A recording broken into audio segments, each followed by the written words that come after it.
आज एक अति महत्वपूर्ण विषय जो रिपोर्टर्स कलेक्टिव नामक वेबसाइट पे एक रिपोर्ट छपी है, 3 कृषि कानूनों का जन्म कहाँ से हुआ, उस संदर्भ में काफ़ी डिटेल्ड रिपोर्ट 2 भाग में रिपोर्टर्स कलेक्टिव में ये रिपोर्ट आई है। इसको लेकर आज देश इस सरकार से बहुत से प्रश्न पूछ रहा है। पहली बात तो इस रिपोर्ट के माध्यम से साबित हो गया है कि जो तीनों कृषि कानून जो हम कहते थे, हम लोग कहते थे किसान आंदोलन 1 साल तक चला, आपको याद होगा 750 किसानों की जान उस आंदोलन में कुर्बान हो गई, जो इन धरनों से जो शव वापस गए अपने अपने गांव में। कोविड भी था, ठंड भी थी, इन परिस्थितियों में 750 किसान इन धरनों से उनके शव वापस लौटे। ऐसी परिस्थिति में लगातार किसान आंदोलन जब चल रहा था, हम कहते थे ये कृषि कानून जो आए हैं 3, ये किसान के हक के नहीं है, ये कहीं ना कहीं धनाढ्य लोगों को लाभ देने के लिए सरकार लेके आई, लेकिन सरकार के लोग इसके फायदे गिनवाते थे। लेकिन ये जो रिपोर्ट आई है अब रिपोर्टर्स कलेक्टिव में, उससे साबित हो गया है कि जो हम कहते थे वो सही है। ये जो कृषि कानून आए, ये देश के कुछ चंद धनाढ्य लोगों को लाभ देने के लिए सरकार लेके आई। उनकी लॉबिंग से, उनके इशारे से समझिए, ये सरकार ने बिना किसानों से कंसल्ट किए, बिना किसी भी कृषि क्षेत्र से जुड़े हुए विशेषज्ञ से सलाह मशवरा किए सरकार लेके आई। मैं पहले क्रोनोलॉजी में जाना चाहता हूं, किस तरीके से ये सब हुआ।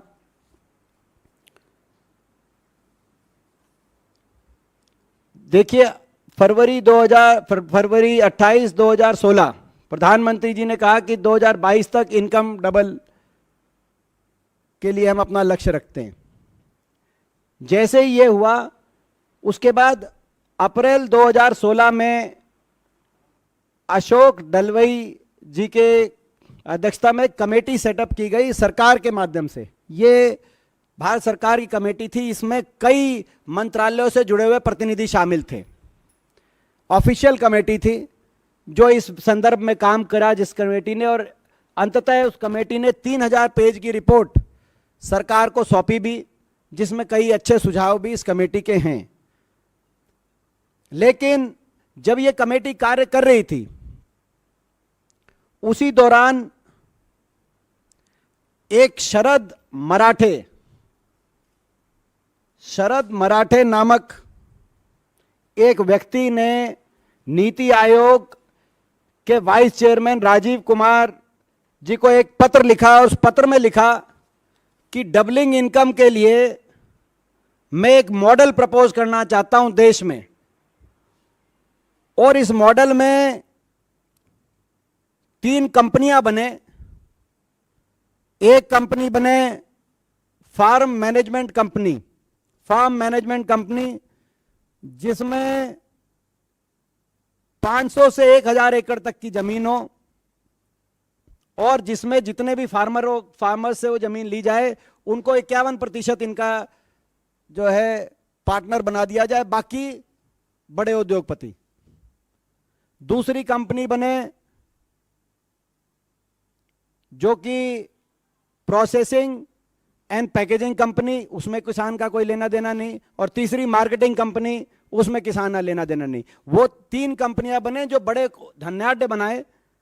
जो फार्म मैनेजमेंट कंपनी जो किसानों से जमीन लेके बनाई जाए 500 से 1000 एकड़, उसमें 51% जरूर किसान को दिया जाए। ये उन्होंने एक प्रपोजल लेते कहा कि ये डबलिंग इनकम बड़ा मदद करेगी। और नीति आयोग से मैं मांग करना चाहता हूं, नीति आयोग इसको लेकर, प्रपोजल को लेकर एक टास्क फोर्स गठित करे। ज्ञात रहे, मैंने आपको जैसे कहा कि सरकार, भारत सरकार एक ऑफिशियल कमेटी बना चुकी थी अशोक दलवई जी के अध्यक्षता में, मगर जब वो कमेटी काम कर रही थी उसके साथ साथ ये टास्क फोर्स गठित करने की बात शरद मराठे, कौन है शरद मराठे? उनका कृषि क्षेत्र से कुछ लेना देना नहीं। शरद मराठे 1960 से अमेरिका में रह रहे हैं। कहीं ना कहीं सत्तारूढ़ दल से और उनके जो एनआरआई, जो उनके संगठन से जुड़े हुए लोग हैं, उनसे इनका काफी अच्छा परिचय है और बार बार इनको ऐसी डेलीगेशंस में या ऐसी सरकार की तरफ मीटिंग्स में शामिल होने का अवसर मिलता है जो आप और हम और आम नागरिक को नहीं मिलता। जैसे कि 2019 में वो princess of Spain, chairman NABARD के साथ प्रिंसेस ऑफ स्पेन से वो मिले। आयुष, उनका कोई आयुष से भी लेना देना नहीं, लेकिन 2018 में एक टास्क फोर्स बनाई गई आयुष सेक्टर को बढ़ावा देने के लिए, उसका भी उनको चेयरमैन बना दिया गया था। मगर ये ना तो इनका तो कोई आयुष से लेना देना, ना कृषि क्षेत्र से लेना देना। ये जो हैं, ये जनाब, इन्होंने, इनकी एक सॉफ्टवेयर कंपनी है यूएस के अंदर, यूनिवर्सल टेक्निकल सिस्टम्स, इन्होंने मैकेनिकल इंजीनियरिंग एमबीए करी है, और एक और सॉफ्टवेयर, एक और कंपनी है universal technical systems private limited, ये इंडिया में रजिस्टर्ड कंपनी है। तो ऐसे व्यक्ति ने एक टास्क फोर्स कहा कि भाई कृषि क्षेत्र में किसान की, और नीति आयोग ने इनके सुझाव पर, नीति आयोग के मेंबर रमेश चंद ने लिखा कि proposal for establishing task force has been discussed with the prime minister's office and we will await their response before proceeding further. ये 2017 दिसंबर में लिखा गया। उसके बाद ये टास्क फोर्स गठित कर दी गई। तो क्या जवाब होगा वो आप समझ सकते हैं। टास्क फोर्स बना दी गई। यही नहीं, इस टास्क फोर्स में इन्होंने कहा, जो ये शरद मराठे, नीति आयोग, आप समझ सकते हैं, नीति आयोग एक यूएस के सॉफ्टवेयर इंजीनियर 1960 से वहां से, जिसको देश की कृषि से व्यवस्था से पता नहीं, उनके कहने पर टास्क फोर्स बना रही है। और उन्होंने कहा कि इस टास्क फोर्स में ये व्यक्ति लिए जाएं जिसमें औद्योगपति घरानों से संबंधित व्यक्ति, कॉरपोरेट सेक्टर से संबंधित व्यक्ति, कोई कृषि क्षेत्र से संबंधित व्यक्ति नहीं। और खुद को भी उन्होंने कहा कि मैं उस टास्क फोर्स में, मैं अहम भूमिका मेरी रहे। उन्होंने एक दो की और उस टास्क फोर्स के अंदर, एक कोई विनय चौटाई वाले जी हैं, जो कि भाजपा के ओवरसीज के कई प्रोग्राम्स आयोजन वगैरह करते हैं, उनका उन्होंने नाम सुझाया।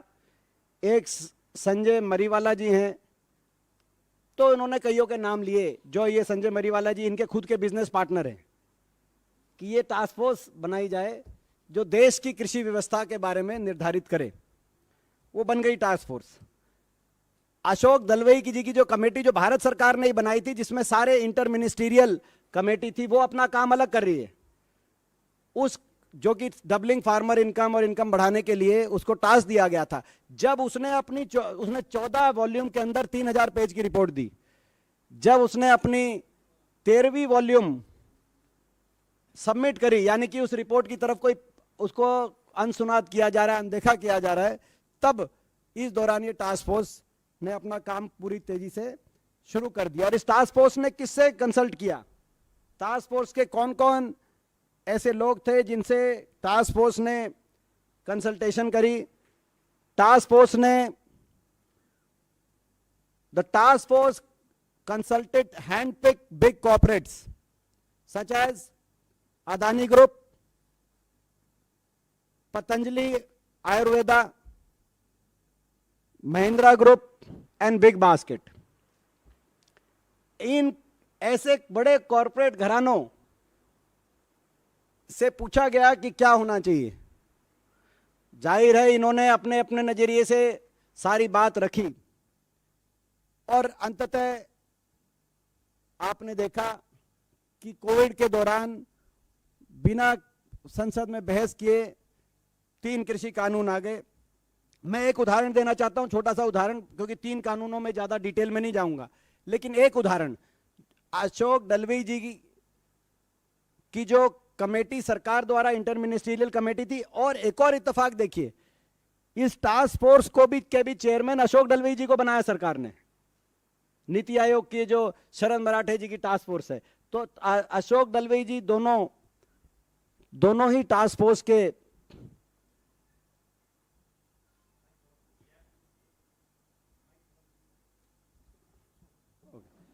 तो ये दोनों टास्क फोर्स के की अध्यक्षता अशोक दलवी जी कर रहे थे। एक उदाहरण देना चाहता हूं, एसेंशियल कमोडिटी एक्ट, यानी कि जमाखोरी के खिलाफ सरकार का ये एक ऐसा कानून कि कोई बिचौलिया किसान से कम कीमत पे खरीद कर और इतना जमाखोरी के माध्यम से और ग्राहक को ज्यादा कीमत पे बेचने का काम ना करे, ताकि किसान को भी और ग्राहक को भी दोनों को चोट मारकर खुद का मुनाफा ना कमाए। इसीलिए जमाखोरी का एक कानून है एसेंशियल कमोडिटी एक्ट। और आपको याद होगा 3 कृषि कानून में से एक ये भी था कि इसमें बदलाव। अशोक दलवी जी की 2 कमेटियां हैं। एक कमेटी जो दूसरी इंटर मिनिस्ट्रियल कमेटी है, उसमें एक सुझाव ये है कि ये प्राइवेट सेक्टर को बढ़ावा देने के लिए एसेंशियल कमोडिटी एक्ट में एग्जेम्पशन दिया जाए। बीच का जो एंटिटी है वो, मगर वो तब दिया जाए जब वो एमएसपी पे परचेज करे। एमएसपी पे अगर खरीदती है तो बीच में वो रख सकती है, बीच की एंटिटी।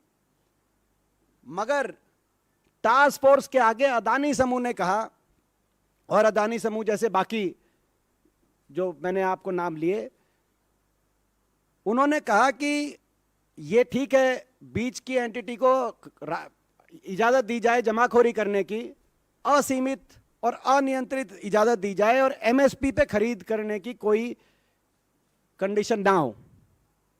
और यही मान लिया गया। कानून जब आया तो उसमें जो अशोक दलवी जी की भारत सरकार द्वारा जो इंटर मिनिस्ट्रियल कमेटी थी, उसकी सिफारिश को ना मानकर ये थी जिसमें इनकी जो टास्क फोर्स थी, शरद मराठे जी की टास्क फोर्स, उसकी कंडीशन मान ली गई कि कोई एमएसपी पे खरीदने की अनिवार्यता नहीं है। ये दलवी जी की जो टास्क फोर्स है इंटर मिनिस्ट्रियल, उसकी रिपोर्ट सार्वजनिक पब्लिक डोमेन में। अभी तक ये जो नीति आयोग द्वारा जो ये इसकी रिपोर्ट पब्लिक डोमेन में नहीं है, लेकिन किस समूह ने क्या कहा, महिंद्रा ग्रुप ने क्या कहा उसमें सुझाव, अदानी समूह ने क्या कहा, पतंजलि समूह ने क्या कहा, वो सारा पब्लिक डोमेन में है। तो आज ये साबित हो गया है, जैसे मैंने कहा, इस रिपोर्ट के आने के बाद, कि ये तीनों कृषि कानून किसान को लाभ देने के लिए नहीं, धनाढ्य लोगों को लाभ देने के लिए बनाए गए थे। किसान ये कहता रहा, हम लोग ये कहते रहे, आज ये साबित हो गया है। केंद्र सरकार को अपने ड्राफ्ट, इस बिल के द्वारा अपने ड्राफ्ट पे इतना भरोसा था कि कोविड के दौरान बिना चर्चा करे संसद में उन्होंने ये ऑर्डिनेंस ये लेके आ गए कोरोना काल में, जबकि किसान संगठन की कोई ये मांग नहीं थी। पूरे देश में कोई किसान मांग नहीं कर रहा था। तभी किसानों को शक हो गया था। हमारा देश का किसान भोला जरूर है, लेकिन समझदार भी है। ये जय जवान जय किसान का देश था और है और रहेगा। लेकिन भाजपा ना जवान की है ना किसान की है, भाजपा केवल धनवान की है। यह भी साबित हो गया है। और सरकार ये कहती थी कि किसानों को हम इनके लाभ समझाने में सफल नहीं हो पा रहे 3 कानूनों के। लेकिन सच्चाई ये निकली कि किसान ये समझ गया कि इन बिलों के पीछे हकीकत क्या है। ये बड़े उद्योगपति धनाढ्यों को फायदा पहुंचाने के लिए और किसान को नुकसान पहुंचाने की नीयत से लाए गए हैं। किसानों को इन 3 बिलों के फायदे ना समझा पा रही भाजपा, बार बार कह रही थी हम नहीं समझा पा रहे।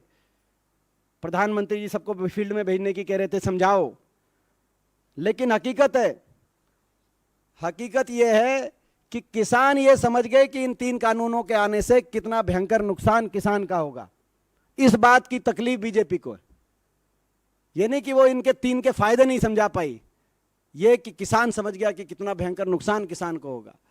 और इसीलिए हम मांग करते हैं सरकार से, प्रेस रिलीज में बाकी डिटेल हैं, कि जब दलवई, हमारी 4 मांगे हैं, जब दलवई कमेटी की 3000 पेज की रिपोर्ट मौजूद थी तो नियमों को दरकिनार कर भाजपा ने गैर विशेषज्ञ एनआरआई उद्योगपति की बात क्यों सुनी?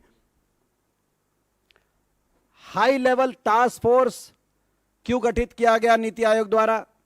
क्या वो किसानों के अधिकारों को कुचलने के लिए बनाई गई थी ताकि चुनिंदा धनाढ्यों को मुनाफा कमा सकें? पहला प्रश्न।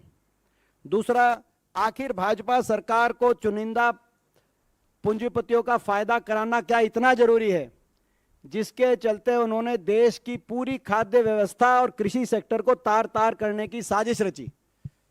हमारा दूसरा प्रश्न। हमारा तीसरा प्रश्न, देश का जो अन्नदाता 140 करोड़ भारत नागरिकों का पेट भरता है, उसके साथ ये सरकार ऐसा शत्रुपूर्ण व्यवहार क्यों कर रही है? हमारा तीसरा प्रश्न। और हमारा अंतिम प्रश्न है, किसानों को गाड़ी के नीचे कुचलने वाली भाजपा सरकार ने किसानों को कॉस्ट प्लस 50% एमएसपी तो दिया नहीं, शहीद 750 किसानों को ना मुआवजा, ना शहीद का दर्जा, ना उनके परिवारों में सरकारी नौकरी देने का काम हुआ, और ना ही संसद में 2 मिनट का मौन धरा गया। इतना ही नहीं, उनके खिलाफ केस दर्ज भी वापस नहीं हुए। अब जो आंदोलन खत्म कराते वक्त सरकार ने जो मांगे मानी थी, एमएसपी कमेटी का गठन करना, समय निर्धारित तरीके से एमएसपी को लीगल गारंटी देने को क्रियान्वित करना, और ये केस मुकदमे वापस लेना, इन सभी समझौते के जो फैसले हुए थे, इनको पूरा करने की टाइमलाइन कब तक है? ये हमारा चौथा अंतिम प्रश्न। ये 4 प्रश्न आज हम सरकार से पूछते हैं।